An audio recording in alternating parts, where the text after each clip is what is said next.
This episode of Up and Vanish contains explicit content that is not suitable for children. Listener discretion is advised. More than 40 GBI agents swarmed a pecan orchard in Ben Hill County this afternoon. Not one, but two former students from that school under arrest. With the intent to and did cause serious bodily harm to the person of Tara Grinstead. Charging Ryan Alexander Duke with the murder of Tara Grinstead. From Tenderfoot TV in Atlanta, this is Up and Vanished, the investigation of Tara Grinstead. I'm your host, Payne Lindsay. In today's episode, I'll be playing my phone calls with Brooke Sheridan, Bo Duke's girlfriend. A couple months ago, she reached out to me on Facebook, and one day I gave her a call. This is our first conversation together. Hey, Payne. You could have contacted me months ago. You have let people defame my character, my professional life, all over that discussion board. Now, is that appropriate discussion board etiquette? Especially if you were trying to solve a murder case. I don't think so. When are you going to get your story straight, Payne? Do you want the true story, or do you want what's going to sell ratings? You want the truth? Here's the truth. I found out on January the 10th what happened to Tara. Bo told me everything. My mother contacted an old friend of hers who used to work for the DA because I had known for a month before I went forward to the GBI. Bo and I were broken up at the time when he told me everything. When you're living with postpartum stress disorder and, you know that you have nothing to live for. And I see that. I'm a medical professional. I can see that. People act like he's a pompous asshole. He's not. He's been living with us for a long, long time. The way that this affected him was not something I'd like to speak about and get posted on a podcast because this is somebody else's life that I'm talking about. But let's just say that he was not in a good place, okay? Bo told me everything. He told me everything. Took me out to the spot, everything. Bo has been telling people throughout the years exactly what happened. There was just things over the course of our relationship that I knew were off. And basically, he felt that he owed me an explanation because of the way that he had tried to basically shut me out of his life. He never thought anything good would come to him because of this. Like, he's tried to make himself pay over the years. I let it sit with me for a couple of weeks because, you have to digest something like that. That's not just something you say, oh, here, let's go talk about it, okay? And a couple weeks later, Bo and I broke up. Well, it's less than a week later, I would say. No relationship is perfect. And, I then sat down with my family and I told them, I said, Bo has told me something and I need to get it to the correct people. My mom had called her old buddy that was a retired district attorney to find out, if there were being legal ramifications for me having known for a month and not saying anything. So her district attorney buddy put her in contact with the GBI agents that had been on the case. And she told the GBI when they contacted her that, Bo has told Brooke something about the Tara Grinstead case. I don't know exactly what she said to the GBI, but she stayed in contact with them. And then, like I said, I told her, I said, Mom, you've got to get them, to the house, do something, because I was at work. I couldn't talk to her. A couple days later, Agent Shadell contacted me. He came over to the house that day. I sat down with him for a couple hours, took him out to the orchard, and I told him everything. And that, in turn, started the cycle of leading to Ryan's arrest. The problem is I could not remember his roommate's name, being Ryan. I couldn't remember his name. There are text messages that, I can show you between me and the GBI agent. Bo told me that basically the following the Sunday after she had gone missing, I guess she went missing on a Saturday night, next Sunday, early afternoon,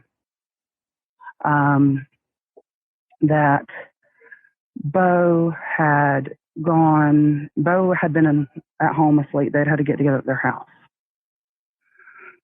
And the next morning, Ryan comes to Bo and wakes him up and says, I killed Tara Grinstead. And he's like, what? And then Bo goes to the other roommate, who I'm sure you know by now. It's Ryan's brother, Stephen. And then Bo goes and asks Stephen, did your brother tell you the same thing? And he's like, yeah. Well, they didn't think anything of it because, they're like, whatever. Well, then Monday, when she goes missing, that's when Bo was like, holy crap, what happened? You have to remember that Ryan did not have a vehicle at the time. He was using Bo's vehicle. The following Wednesday, Ryan says, hey man, come with me. They go take a ride. And that is where Ryan pulled up onto Tara's body with Bo in the truck, and it was on the orchard that his family owns. I mean, what else do you want to know? So you were saying that Bo was having a get-together at his house. Where was Ryan? Ryan was there. But when they all passed out, that's when Ryan had taken Bo's truck and left. How many people were there? Oh, let's see. Maybe about 7 or 8. Okay. Do you know people's names?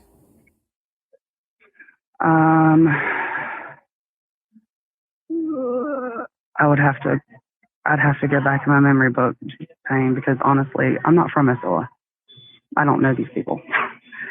I know that it was Ryan, Bo, Ryan's brother, and then some other people that were there. After they had all passed out, apparently that's when Ryan had taken her car and done whatever he did. To this day, Bo cannot tell you what Ryan's motive was. Nobody knows, unless Ryan has. Bo didn't ask him, why did you do this? Oh, he asked him several times. And what was Ryan's response? You would have to take that from Bo's mouth, but he's not going to talk to you. But he would never say things. I mean, honestly, that's what that's the big thing. Nobody knows but God and Ryan himself. It's not odd to you that... It is very odd. It is very odd. I mean, you would think that if you were to go to the lengths that Bo did to help cover this up, he would get some sort of definitive answer out of him. And he said, well, one, he used my truck. It was definitely going to depend on me. So I don't know if Ryan said something that day to Bo or not, saying basically, look, it's going to get pinned on you, man. I don't know. The thing that, I've tried. I'm like, why do you think he did it? Why do you think he did it? And he seems to think it was to Bo, from him knowing Ryan as well as he did. I mean, because they were best friends. You never saw one without the other, and that's true. He didn't. Bo basically thinks that it was some kind of sexual thing, or it was he wanted to see what it would feel like.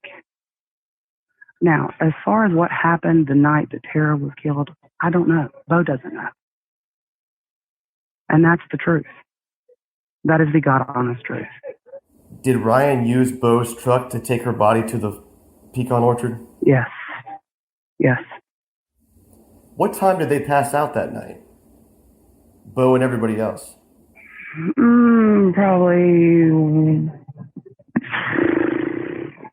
I would say 1-ish, 12-ish.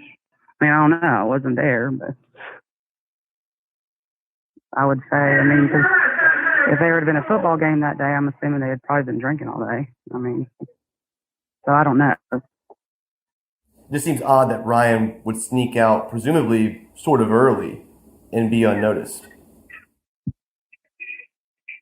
Well, I don't know, I don't know what time he left, but I know that he didn't come back until later that next day. Now, I do know that, what all have you been told, and I can justify and tell you yes or no? Okay, when Ryan shows him the body, is Bo by himself? Is someone else with Bo? What's going on there, and how does it... It's just Bo and Ryan. It's just Bo and Ryan. And then what happens? Apparently, now I don't have finite details on this, but I'm going to give you the best synopsis that I can. And this is all going from my memory and what I've been told. And also what has been, backed up by by the GBI. She was, when I took the GBI out to the orchard, there was a back corner that he took me to, but apparently she had been moved back in the cut, like off the path where the orchard, like it wasn't out in the middle of the orchard. Does that make sense? So, and where I led the GBI agent to the first, that day that I took him out there. So, Bo told me that she was there, that she had been there for a couple of days, because you could tell, without going into gory details. I mean, if you know the difference between livor mortis and rigor mortis, I'm assuming. They moved her, and they disposed of the body. Do you know how? Burning. You have to remember that it's during pecan season, they purposely do controlled burns. And behind there was like pine trees. When they took her off the beaten path and did what they had to do, I don't know how long it took. I didn't really want to know the gory details. Those stayed out there for weeks. What do you mean? He slept in his truck and stayed out there for weeks because he had to come to terms with it and make peace with it because he couldn't believe what he had done. And he was trying to apologize. Why did he do it? What, burn her body? Yeah. I don't know, Payne. He was a kid. He was a kid. Yeah, but kids don't do that. Well, I don't know. I can't speak for what, he was scared.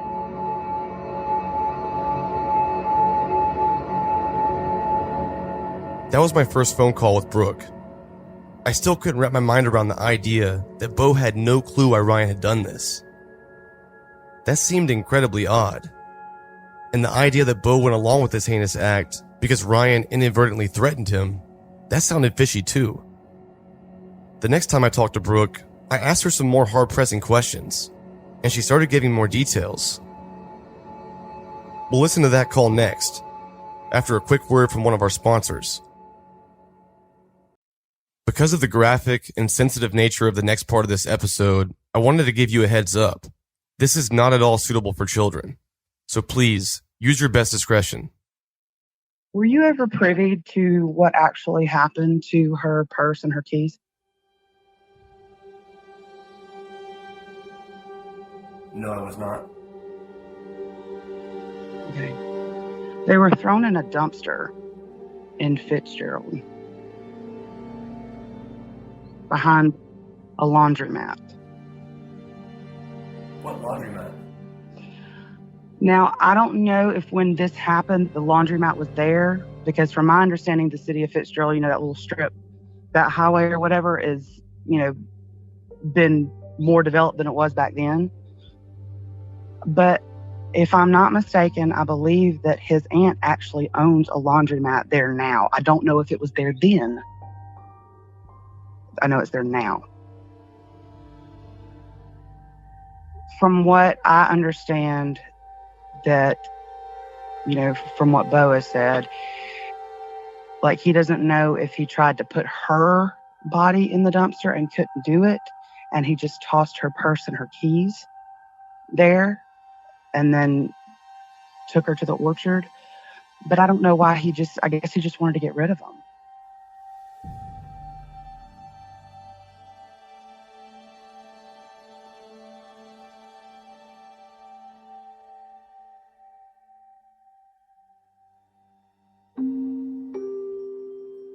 And that's when I'm thinking that probably Bo made the connection that he probably tried to dump her body there first, and he couldn't. because I would assume that lifting a body into a dumpster over your head would be quite difficult. And he used a credit card to get into her home. Was she asleep or something? Yes. Why did he go there? Your guess is as good as mine. Her car would have been in the carport. It would have been pretty obvious that she was home.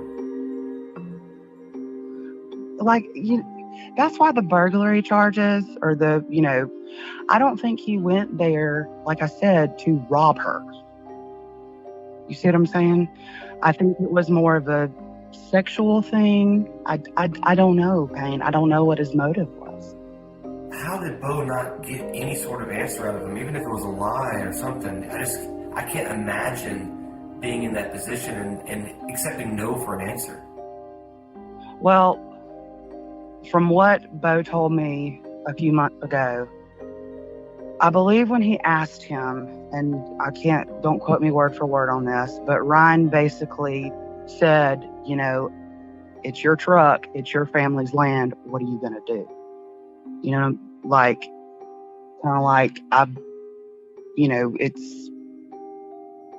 It's on you. Did Bo describe to you what Tara looked like? Yes, he did. He said that she was laying face up, that she looked like bluish and she had bruises around her neck, that she did not have on any clothes. She had no clothes on? No. Where were her clothes?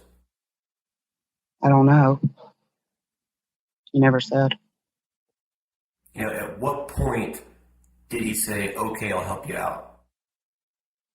Probably when Ryan said, what are you going to do? It's your truck, your land, your family's land. At 21 years old, if you think a murder's about to get pinned on you, I don't know. I wasn't there. I'm not him. But I can imagine being a young, dumb 21-year-old. You just kind of act on I don't know. I can't explain it. I don't know what he thought. And he was scared. If you were 21 years old and your friend did something like that to you, I think you or anybody, I would be scared to death. Who else knew about this over the years? His ex-wife. And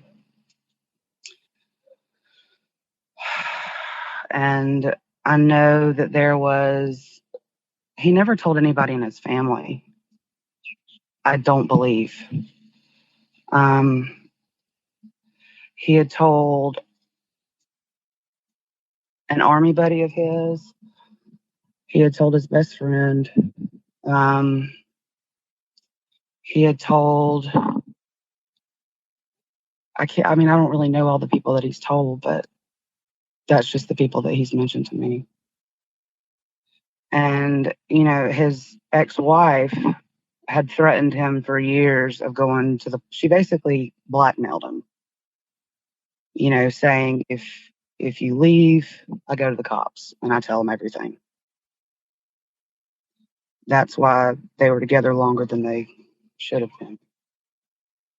Every time he asked Ryan about it or talked to him about it, it was a look of shame. He was shameful.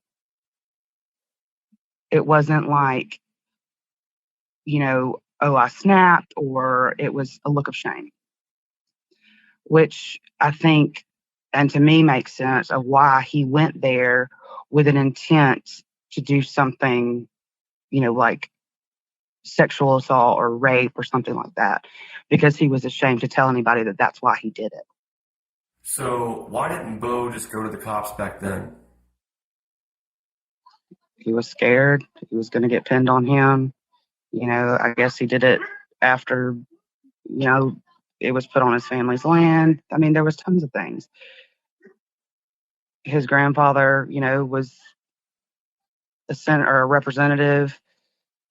It was just the backlash, I guess, would have come back. And, I don't know. I don't know why he didn't. I can't answer that, but I can only say that what he's told me is that he was scared. Why did he do it now? Why did he come forward now? Because I made him confess. How'd you make him confess? Like I told you before, when I found out we were still together, we broke up shortly thereafter. I went, and I found out January 10th. And I was trying to go through text messages and stuff today when I told, my sister to come to my mom's house and, I need to sit down and talk, of when that date was. I believe it was probably early February when that happened. When I told my family and my mom. And then my mom made the call because, I needed to know if there were going to be legal ramifications for me knowing for a month, and me not saying anything. But when I found out we were still together, and I didn't know if he knew that I told what the ramifications from him would be. I didn't think he would have done anything to me, but, that's just the kind of thought that goes through my head. I had to make sure that I was away from there when all this came out. So I told my mom. She talked to her district attorney buddy. He put her in contact with the GBI, and she had talked to the GBI, within at least, it may have not even been a day from the time that I told her. She gave them my contact number in order for me to talk to them because I was at work when she had called them. Then the GBI agent came to my house. We sat down and talked. I took him out to the orchard. Now, all of my stuff was still, because Bo and I were living together when he told me. And all of my belongings were still at his place. I mean, most of my stuff anyway. And so, I had asked the GBI agent, what do I do? I still have to go over there and get my stuff. And he said, I'd only had that Wednesday and Thursday off. And so he basically said, by Friday, you need to make arrangements to go over there and get all of your stuff, because by Friday it's going to have to come out. We're going to go question butt. And he said, would you be willing to wear a wire and go over there and talk to him, or record a phone conversation? What are you willing to do? And, me thinking as a woman, I didn't really see Bo in that kind of light to where he would do something to me. But one, he was upset over the breakup. Two, there were other things that had gone on between us and that led to why we broke up. So I don't know what kind of state of mind he was in. And I didn't want to go over there wearing a wire, and me having to be moving stuff, getting stuff in my car. And I'm just thinking, what if it slips out of my pocket, or, because it's like a recorder, and then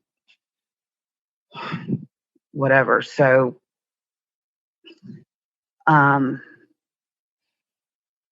he said, I said, no, I told him I didn't need one. And then I went over there to get the rest of my stuff. And I told him, basically, I didn't bring it up right then, but I was just having casual conversation, how have you been? Are you doing okay? Because I had spoken with him on the phone before that, but I called him to ask him if it was okay if I came over there to get my stuff. And he was very upset. He was crying. He was just he wasn't himself, basically. So I went over there. I can't remember if it was a Wednesday or Thursday that I went over there, but I went over there to get my stuff. I asked him, how are you doing, whatever. And I said, and granted, I was angry with Bo because of all of this and because, it was a little rough patch in our relationship. I was angry. And that's when I was done. And I was mad because I had moved my life and my career down there. So I start boxing up stuff and I was like, Bo, I said, I said, you can't hang on to all of this for the rest of your life, because I knew what it had already put him through. And, dealing with that demon, it was awful. And I went over there and I told him, I said, you need to come clean about all of this. I said, you can't put this on my conscience. I said, and that family deserves to know. I said, how would you feel if it was me? I said, and nobody had talked. I said, and you knew that somebody knew what had happened to me. I said, how would you feel? And he broke down and he started crying. And he said, I know. And I said, you have to confess. I said, there is no option. I said, because and I told him, I said, look, I've already talked with the GBI. I said, you have to confess. I said, you need to tell them everything. I said, you made this decision a long time ago. And I said, and I understand that you were scared, and I understand that, whatever went on in your head. I said, but you have to come forward. I said, because that family needs closure, and the people that are innocent their name needs to be cleared. And he said, okay. He said, I know. I know what would have happened if he hadn't have come forward and this hadn't have all came out in the open. What's that? He would have committed suicide. How do you know? Because this wasn't the first, it wasn't the first time that he had talked about it or attempted it.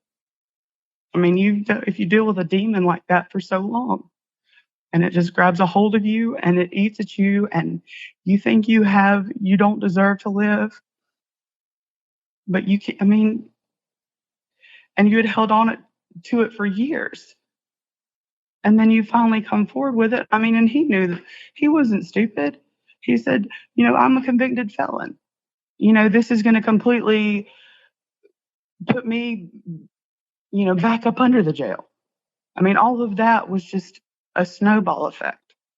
He thought about all of it, and I guess he just stayed quiet. And he also, out of loyalty to a friend,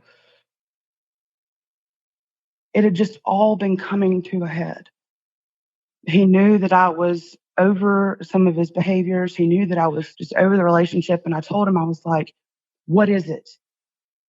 And I said, whatever it is, I said, you need to tell me. I said, you have to tell me what it is. But I made him tell me everything.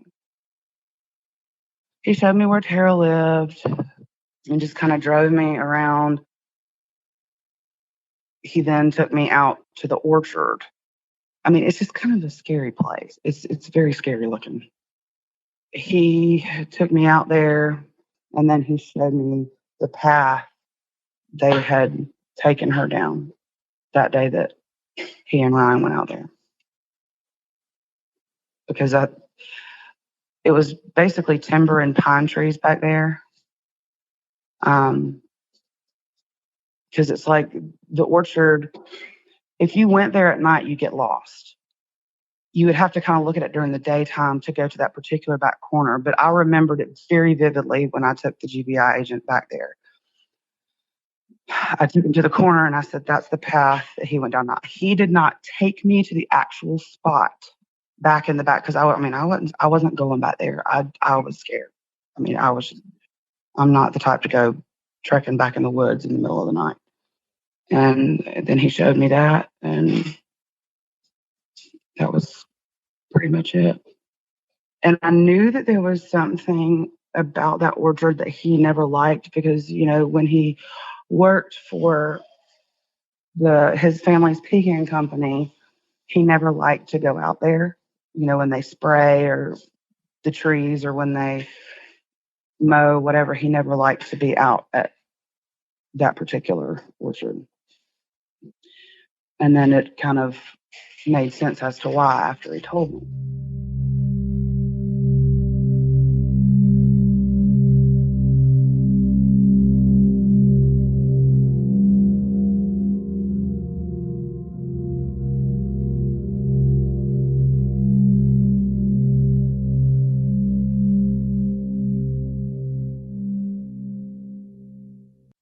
So what do you think should happen now? What do you mean, like legally? I don't know. At all. I don't know, because I don't. I mean, I hope that justice is served. And what is justice to you? I don't know, Payne. Like, I can't tell you what justice is to me because I'm in a really, really tough spot. But you can't be selfish about it either, though. I'm not selfish about it. Put your feelings for him aside for a second and think about justice.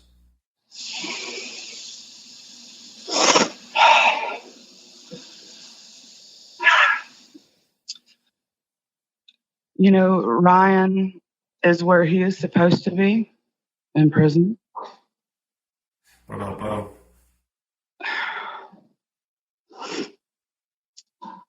Do I agree that he got off with nothing? No, I don't. I don't agree. None of this would have had to happen had Ryan not done what he did. But think about how many more people it affected if Bo had just told the police what happened 12 years ago. How do you think people who were accused and had to change their names on Facebook for a decade feel about that? I'm sure they're angry. I mean, I'm angry for them.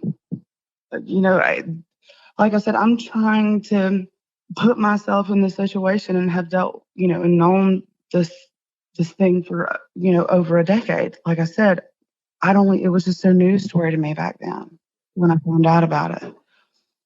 Do you think Bo will issue an apology? He's already said that he wants to speak with the family. If he's, that's been something that he's thought about for a long, long time. But, is it something that they want to hear? I don't know. I mean, it's just something that absolutely has to be done. Yeah, I mean, this is something that he's thought about for a long time.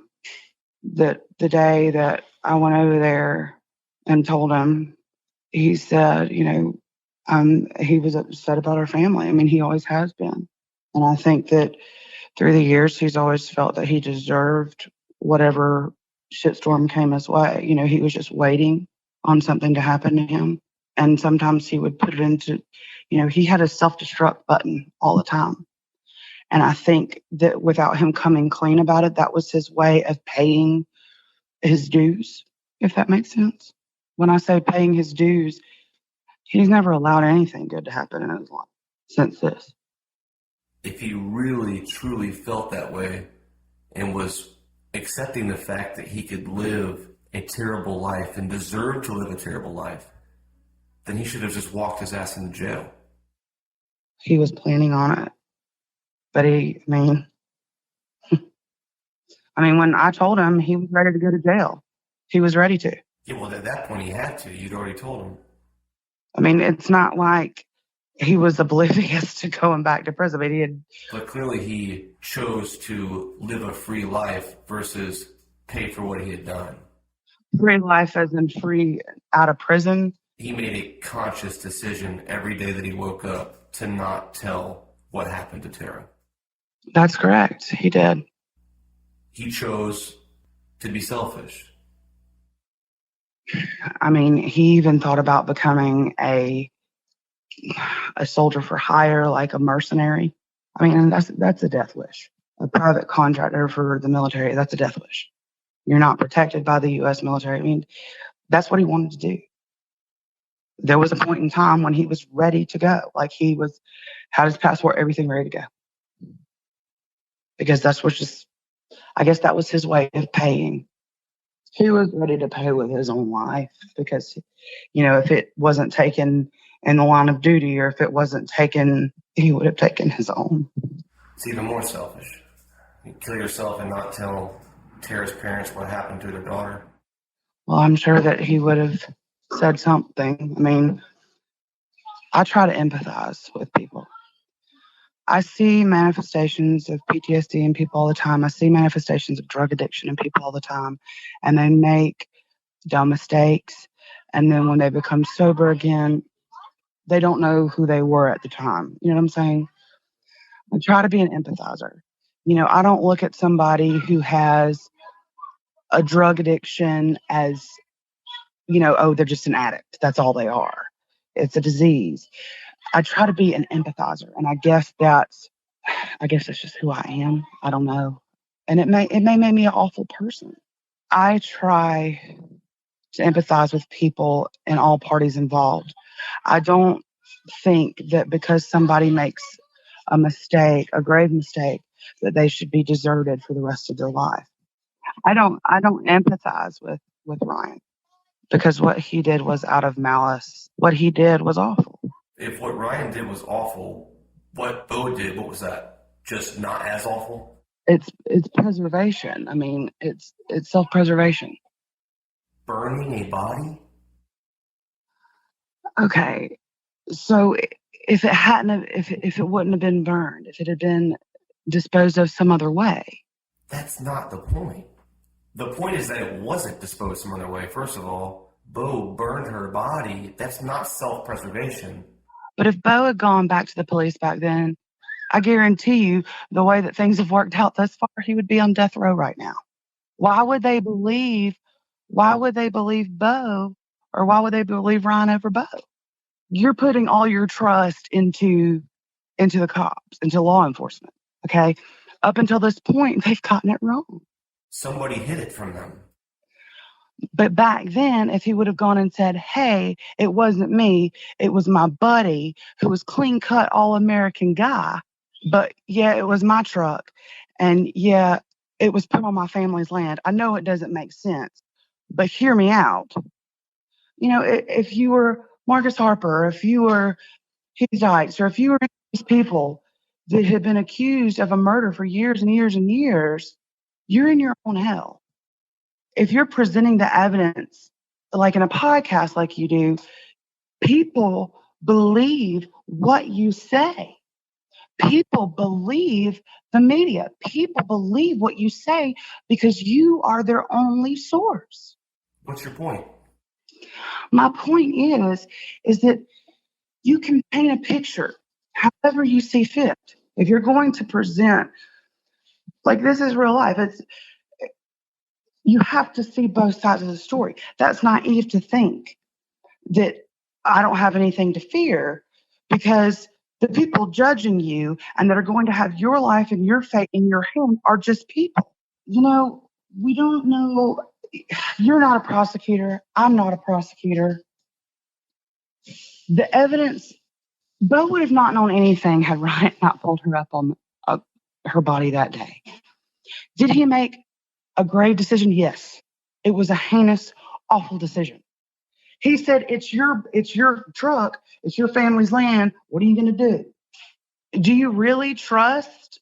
I mean, they didn't know the ins, the outs, the ups and downs of law enforcement and legalities. All he says is, oh my God, he used my truck. Oh my God, it's on my family's land. It's going to look like I did it. Why not just do the right thing and not worry so much about your damn self? That's been his problem for 12 years.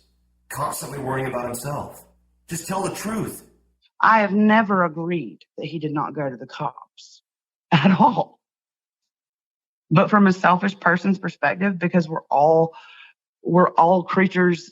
I mean, we're all about ourselves. You know what I'm saying? Everybody is. Everybody is out for their own reason. I could see at 21 years old, I don't know what any of us would have done. I can tell you right now what I would have done. Go to the cops. But it's easy to say on the other side of the fence. It's easy to say. It's also easy to do. 911, it's 3 digits. It's called weighing the odds, and he didn't make the right decision. He made the wrong one. That doesn't even matter. It's not even about Bo.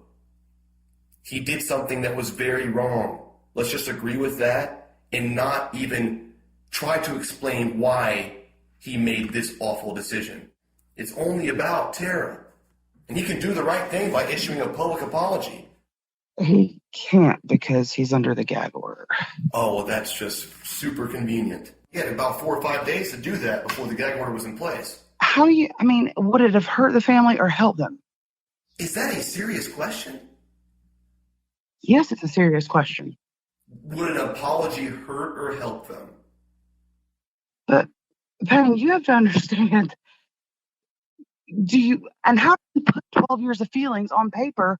I don't know. That's his job to figure out. He's had 12 years to figure that shit out. He's had 12 years to figure out how to apologize. If he doesn't know how to do it... And you don't think that he's been thinking about it for 12 years? I really actually don't. But is a written apology... just because he didn't issue a written apology, a formal public apology... All I'm saying is that that's what he should do. And you're giving me excuses of why he hasn't done it. How many excuses do we give him before we just say, wow, he's just not a good person? Okay, if he's gonna write a public apology, how does he, give that to the family and to the public? He has an attorney, doesn't he? Look, I'm not even going to talk about it. It's pointless for me to try to help you guys figure out how to apologize. That's so stupid. It's not something that he hasn't thought about. I can't say that he didn't start writing one. But you can't say that he did either. Yes, I did. I did see where he started writing letters. How far did he get? I am? 2 pages. Just a crying shame that he couldn't finish it in time. But you have to understand how this has affected other people's lives. I am only doing, in my position, what I have prayed about, what I have soul searched about, because I wouldn't be able to handle on my conscience knowing what happened to Tara, and also knowing that I deserted me, Bo's brother, and his mom are really the only people he has. That's his father. He doesn't talk to people. I'm the only person that he's ever confided everything in. And I would have to live the rest of my life knowing that he did something to himself, and along with the fact that something happened to Tara. How does that make it okay? And I understand it's about Tara, but there are also innocent people involved here. And things that have been said about me, I didn't deserve to be put in the spotlight like that. How many people listen to your podcast? A lot. Thousands, millions? A lot. Yeah. So, my name was mentioned in the last episode. In a conspiracy. Your podcast was titled Conspiracy. My mother's name. I never mentioned your name or your mother's name. I actually don't even know your mother's name. But you played your interview with Rebecca on your podcast. You could have chose not to. You're right. I chose to play her interview. That's correct. So that is an extension of you. What you present on your podcast is an extension of you. It's your work, right? You are the creator of Up and Vanished. What's your point? I've played a lot of interviews. No, you can't control what people say on your discussion boards, but you can control what you play in your podcast.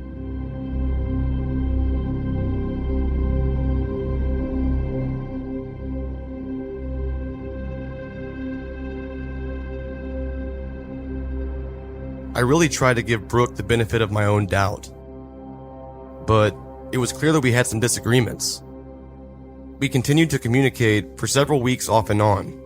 She would send me text messages and sometimes call me. And I often wondered, why is she doing this? It seemed obvious through our first conversations that Brooke was concerned with protecting Bo's reputation. and also that of her own. And because she felt that people had the wrong idea about her and Bo, I gave her the opportunity to clear things up. But as time went on, I began to question her intentions even more. Why was she still talking to me? In episode 17, I released a segment of audio from Bo's friend that I called Darren. Darren was an old army buddy of Bo Duke's, and one time in the army, Bo had told Darren that he disposed of a body. When the GBI began investigating Bo, they reached out to Darren to help corroborate Bo's story. Over the course of about 2 months, Darren sent me screenshots of his text message conversations with Bo. He was also forwarding this same information to the GBI. When it came time for me to release my phone calls with Darren on the podcast, he got cold feet. And at first, he only agreed to let me use a distorted transcription of the conversation. Or in other words, not his actual voice. Darren was still communicating with Bo at the time, and trying to get more information, all on his own free will. And when I released the first segment of our call together with the distorted voice, Brooke began questioning its validity. Darren denied to both Brooke and Bo that he had talked to me at all, for his own reasons. Brooke became very frustrated and called me again. Since this happened, Darren has agreed for me to use his real voice and his real name, which is Dustin. This was my last phone call with Brooke. Dustin would never, ever say anything like that. He hates you more than Bo does. Dustin said exactly what he said on the podcast. I have proof. I did too, but he didn't. From who? I mean... From Dustin. You didn't put the truth out, Payne. You never have put the truth out about Bo. Why are you trying to get people to go after him like he's... I'm not. I'm trying to get to the truth. Do you see what you've done to his life? I understand he made a decision 12 years ago. Do you understand what you've done to his life? No, I don't. I mean, I know what decision he made. But he didn't need you to further... To talk about it? No, not even talk about it. But he didn't need you to paint him as a picture that he's not, because you don't know him. During the call, my spider senses started going off. I had the feeling that she was recording the phone call from her end too, which is perfectly fine and legal, but that also she was trying to catch me in some sort of lie. The problem was, there was no lie to catch me in. The phone calls and the text messages with Darren, whose real name is Dustin, were all completely real and legitimate. But apparently, Dustin kept denying it to both Bo and Brooke. And later that same night, Brooke uploaded a phone call she recorded with Dustin to the Up and Vanished discussion board. Dustin told both Brooke and Bo that it was his fiancée that sent me all the text messages. And Brooke believed him. And I'm guessing she thought that posting this phone call would maybe discredit me. But I'm not sure if she accomplished her goal. Here's the call with Brooke and Dustin that she recorded. You be the judge. Bo has been nice to you and tried to protect your identity. I've been nice to Bo too. Have you, Dustin? Because you backstabbed him. Because of your fiance, who went through your phone, stole those text messages, and sent them to Payne Lindsay. Payne had the text messages already. No, he didn't. Yeah, he fucking did. No, he didn't, because I talked to Payne today. You said you're crazy, you don't know who he is anymore, and that you couldn't believe he was trolling the UAV boards. Hey. You were trolling him too, Dustin. And you do know who Bo is. What do you want from me? I want you to tell the damn truth. Yeah, well, it's about to come out. But it will be after my fucking wedding on Saturday. And why is that? Because I want to fucking enjoy my fucking wedding on Saturday. Because Megan's got your balls in a mason jar? You know what? I'll do anything for that fucking lady. Absolutely. Well, she put you in this mess. And you're doing everything for her, including lying. Lying. Who's the fucking liar in this situation? Not me, babe. Don't you dare put this on me. It's your feet. Burn anybody's fucking body. Don't you dare put this on me. I didn't fucking hurt anybody. You went behind Bo's back and did something malicious because your fiance decided that she was going to save face and worry about what people would think. So she went to Payne Lindsay of all people. Actually, she didn't. Dustin did. and Dustin called me right after Brooke uploaded this phone call, just to set the record straight, with me and for everyone out there who's listening. Just understand that what I told her was not the truth. I was just trying to fucking play both sides. I was trying to get more information, and it backfired a little bit, okay? She's just really proving that she's a vindictive, crazy lady. I mean, that's all she's really doing. I've been trying to help you, and you understand that, right? I was just trying to help, man, and I was playing both sides, and in order to play their side, I had to make up some fucking lies. I failed, man. It's my fault. I never told Dustin to lie to anybody. He chose to do that on his own, to try and get more information from Bo. After this call, he felt bad, that maybe he had jeopardized my integrity as a journalist, but I told him that he didn't. It was then that he gave me permission to use his real voice.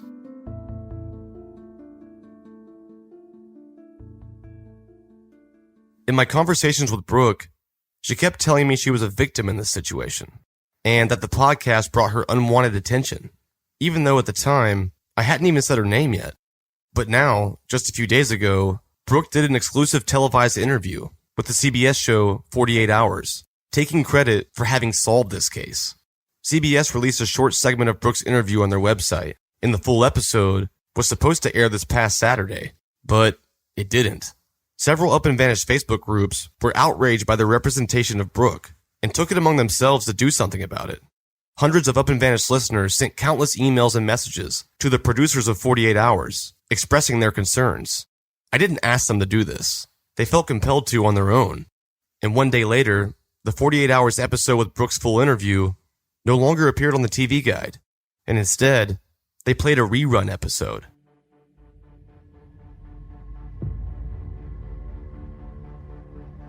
By now, I've listened and re-listened to all my phone calls with Brooke over a dozen times. Several things stood out to me. One, how in the world does Bo not know why Ryan killed Tara? He seems to know just about everything else, including details about Tara's purse and keys, and even how Ryan got into her house with a credit card. He would only know these details if Ryan told him. So, why was Ryan there in the first place? The fact that Bo couldn't answer this was a huge red flag to me. And what about those 7 to 8 people that were at Bo and Ryan's house that night? Who are these people? And why wouldn't you tell me who they are?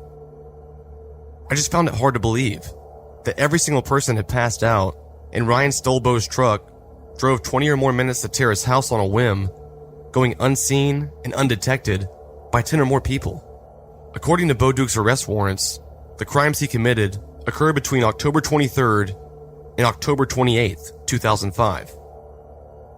So, if Bo Dukes is telling the truth, then the first time he saw Tara's body was that Wednesday, October 26th. But the arrest warrants state that these crimes happened all the way through October 28th, meaning that if Bo's story is true, they were destroying Tara's body the following Friday night, October 28th. I've talked to multiple people at this point, who've all told me that Bo and Ryan routinely threw parties out there on the orchard. Even on the night of Tara's disappearance, Brooke told me that there were 7 to 8 people there that night. If these parties happened every weekend, and they were doing this on the night of Friday, October 28th, then there may have been people there. Potential witnesses, or even accomplices. The fact that Brooke would never reveal their names to me only added to my suspicions. Who was there? And what do they know?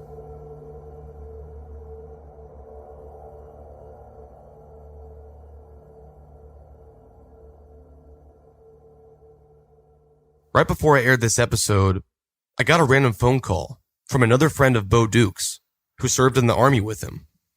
He, just like Bo's friend Dustin, was told a similar story. He and I were in separate units, but there were different units in the barracks. I was up on the very top floor and he was on the bottom. What I remember is that he helped get rid of a body on the pecan farm and he burned it. I think he might have, or liked knowing that big a secret, you know? He said that body was brought to him and he said that they built the fire and that they used diesel fuel because it might burn longer.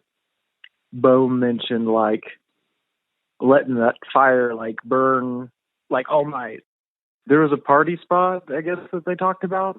Kind of remember Bo saying that they had a party out there.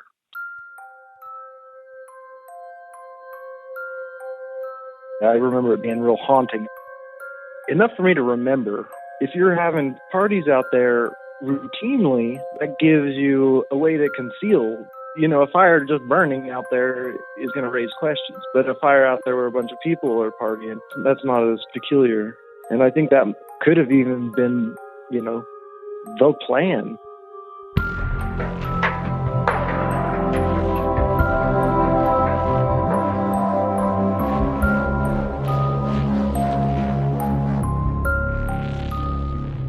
Thanks for listening to episode 19. This Thursday, we're having a Q&A episode, so please call us with any questions you have at 770-545-6411. And just a heads up, we'll be taking off this coming Monday for Memorial Day, but we'll be back again the following week with episode 20, coming on Monday, June 5th. Be sure to tune in this Thursday for our Q&A episode and a teaser for what's to come in the rest of this season. Today's episode was mixed and mastered by Resonate Recordings. If you want to improve the quality of your podcast or start a podcast of your own, check them out at resonaterecordings.com. Thanks, guys, and I'll see you Thursday.